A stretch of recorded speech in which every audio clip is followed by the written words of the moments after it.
Alright, welcome to our 500 subs Q&A video, yay! Oh my gosh, I can't believe we made it here, like, oh my goodness, like, literally, I made this channel, like, 2 years ago, almost, oh my gosh. Our little tiny community has grown so big ever since, and I'm like, And honestly, I don't have any new additions much for my merch collection, but there's a tiny change. See if you can pick it out. Alright, so here is my acrylic collection, woo! And everything's simple the same. My mini little moles from TWST, yep.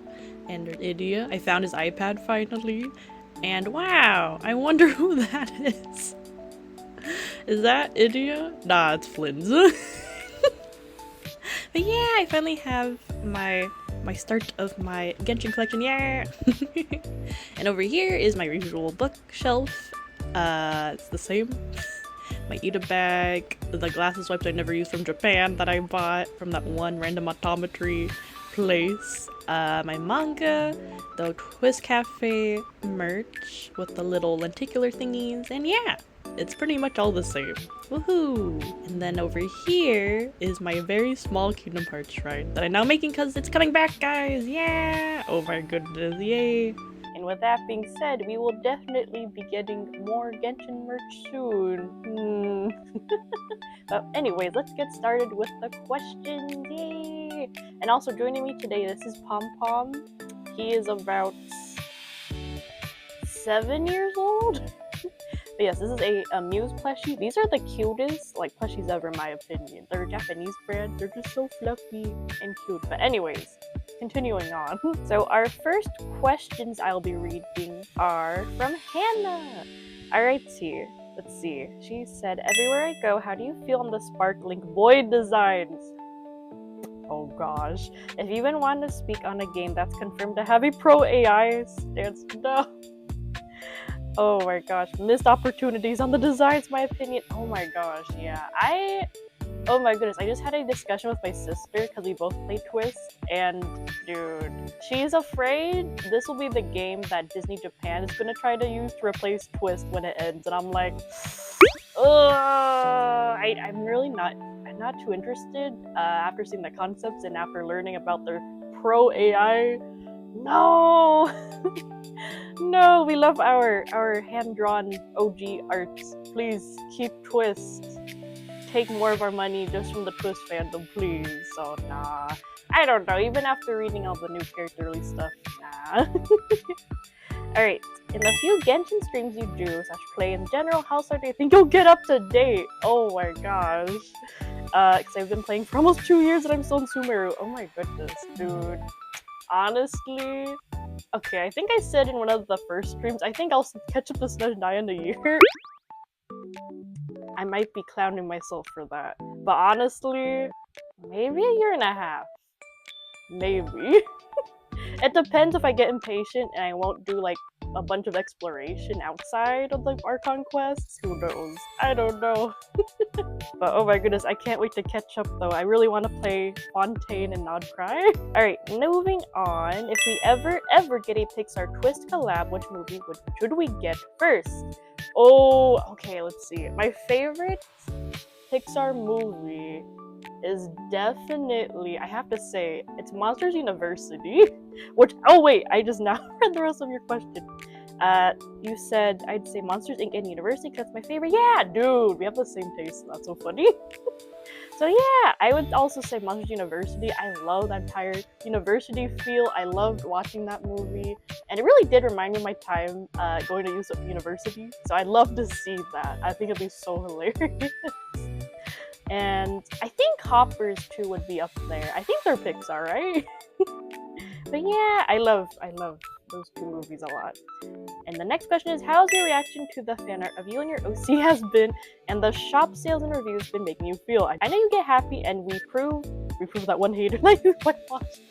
Yes, I love getting the reviews, oh my goodness, and my fan arts. It's so nice. Dude, literally, I thought there'd be a lot more sus activity the bigger both my YouTube channel would be getting and my shop. But honestly, that one random review was from a rando passerby on Etsy, so I'm like not surprised because Etsy has so much traffic coming in and out every day. So honestly, yeah, that was a slay, guys. We got almost 50 sales right now at my shop. And also, I don't think I've ever had a YouTube hate comment yet. Knock on wood, but you know, the internet be the internet. That's what I say. But anyways, I love seeing all your guys' fan arts and comments. It makes me so happy, dude. For me, who like has actual like mental health stuff, I love logging in and seeing your guys' comments. But yeah, thank you guys so much for that. And anyways, how has the autism been treating you? Kind of personally, you don't have to answer because in this last Q&A you did mention, yeah. Okay, so honestly, I feel like, oh yeah, if you haven't seen my first few Q&As, I am actually technically kind of like late diagnosed at 16. I am now 24, and I have to say, the journey has been interesting where, obviously, I got through most of my K-12 just being undiagnosed, and that was probably the roughest period of my life, honestly. No accommodations, no awareness. I just thought I was like sluggish, depressed, and anxious all the time. Nah, man, nah. So anyways, so I feel like the last perhaps 8 years since that diagnosis, I really learned how to grow into myself. And yeah, I feel like I'm the most confident and able to kind of handle the fluctuations and differing needs and accommodations I need day to day as an adult now. So yeah, let's see. I feel like right now, though, if anything, something I can't ever change is just I am so sensitive to noise, guys. Like, bro. If anything, that's what it is. I wear my where'd it go? I think I have my headphones here. I still wear like my headphones every day wherever I go. I have these cute pink ones from like Amazon.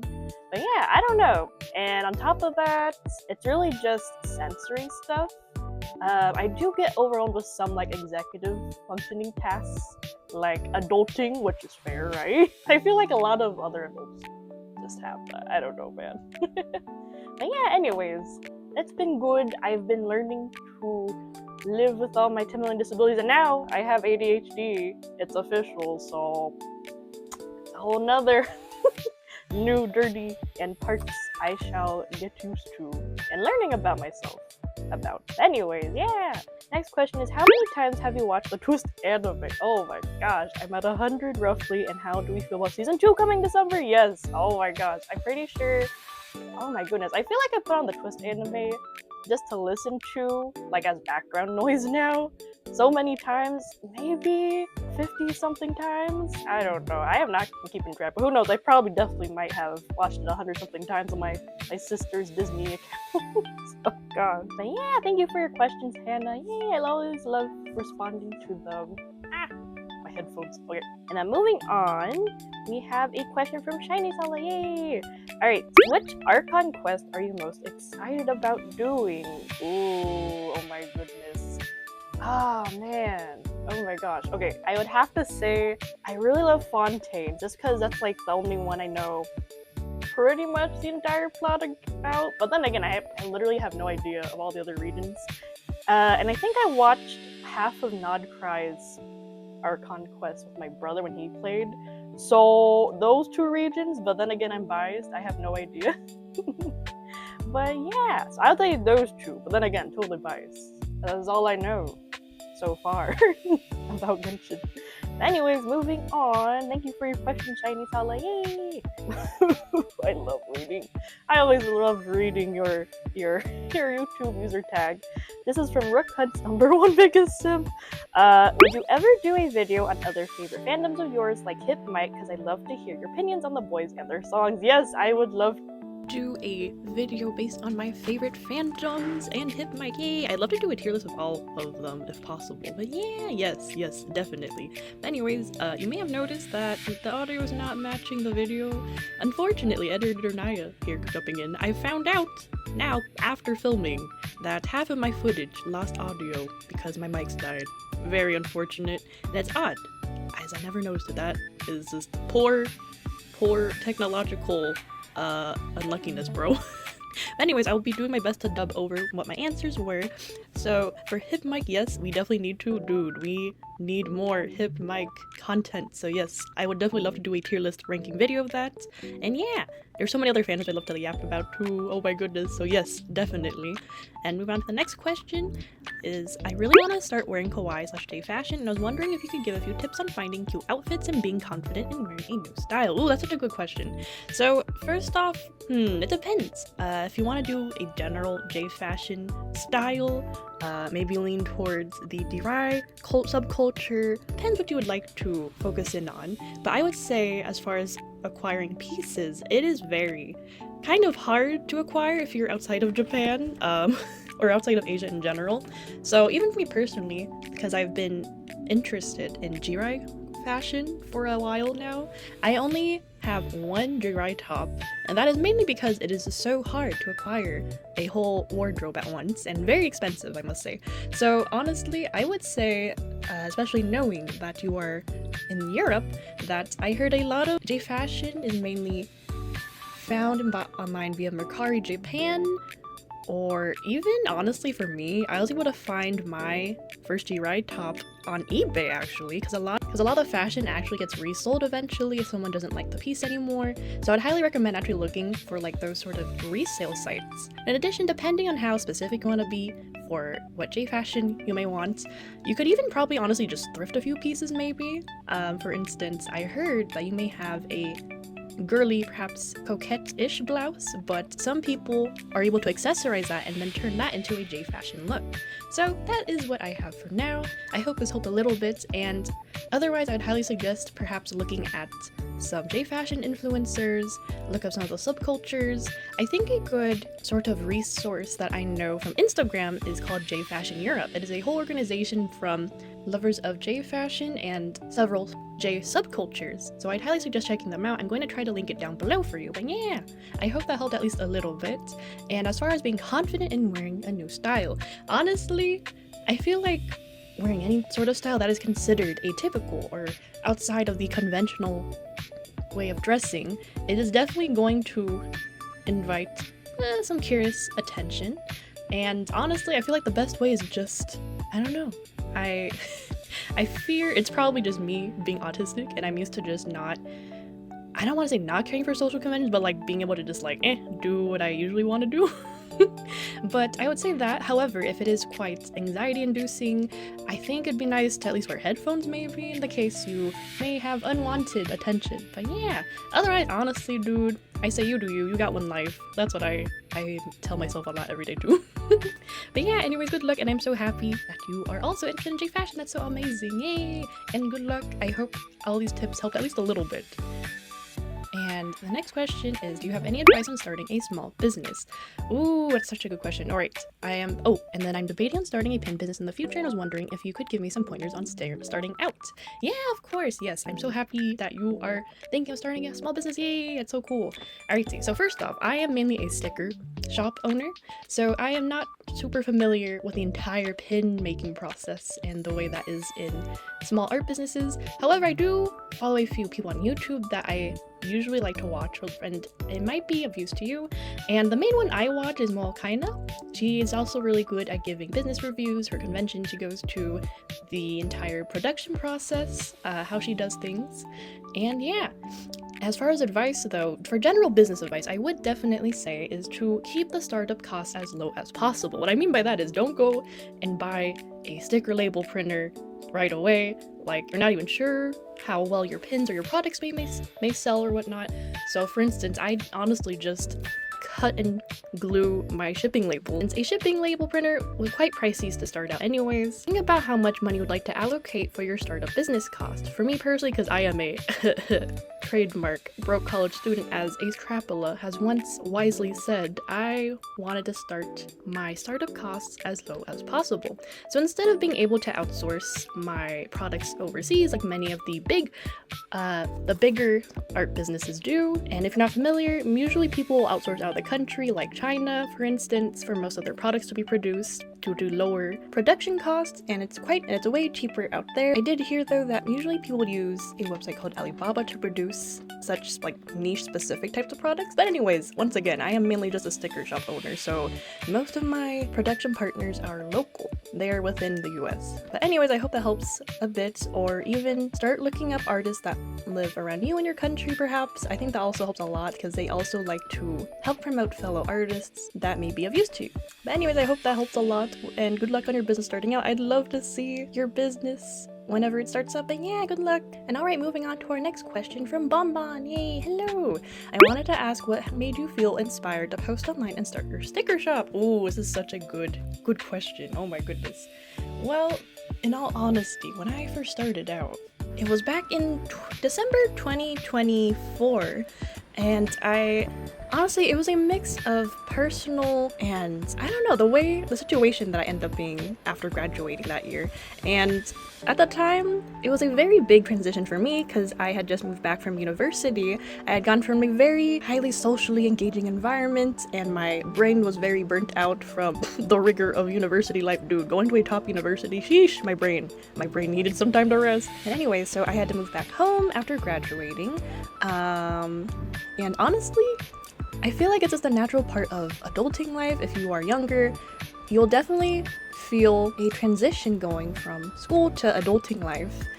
For me in particular, my friends that I had made at university and acquaintances and connections, you're very much put in a social circle. It's very nice engaging with so many people, but then once you graduate and move back home, it will definitely not be as socially engaging.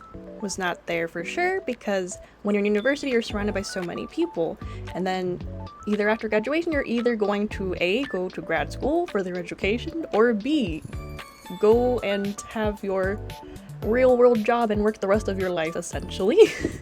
Or you're in the C route, where you're just taking a gap year or a few like me. And for me, what that involved was moving back home with my family. And yeah, it was a very interesting time. So that was mainly the interesting situation I had encountered back then, and some other personal reasons. So as I didn't quite have any connections back home, I just happened to want to be like, hey, let's just start yapping about special interests on the internet, essentially. But obviously I didn't hit that point right away. If you scroll all the way back to the beginning of my channel, it's more like I started to yap about autism life and university tips and stuff like that. But then eventually it just turned into me yapping about special interests, so it's kind of funny the way that all happened. Yeah, alright, moving on to questions from Shu. Oh my goodness, let's see. What is your comfort character? That's a good question. Oh my goodness. Comfort character. Oh my gosh. Comfort. I feel like I always sort of mix up comfort character with my favorite character. Is there a difference? I don't know. So it would obviously be my TWST faves. I love listening and chilling and doing lessons with like Malleus and Idia and Lilia. And now with Genshin, obviously. My new faves too, so that's Flins and Nouvellette and bro. All the blue dudes, bro. Oh my gosh.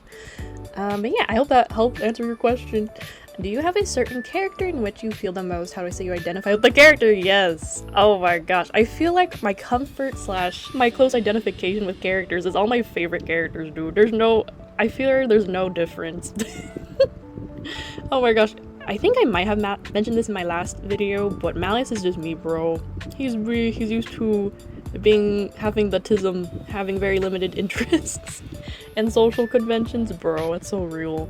Oh my gosh, you guys. I really do have I do have very similar archetypes I'm noticing here with my faves. They're very autism coded. That also goes for autism and / or anxious. That also goes for Idia. And then also, that low-key goes with, what's his name? Flins. And then Nouvellette, bro. There's a type here. Anyway. The Fae, guys. Anyway, I hope that answers your question. What fandoms are you into? Oh, everything, bro. Oh my goodness, shoot. Okay, at the top of my head. Oh my goodness. I'm not active in all of them, but I've definitely watched quite a bit. Mainly, okay, of course, TWST, as you all may know. Now it's Genshin. Oh my goodness, what else was I into?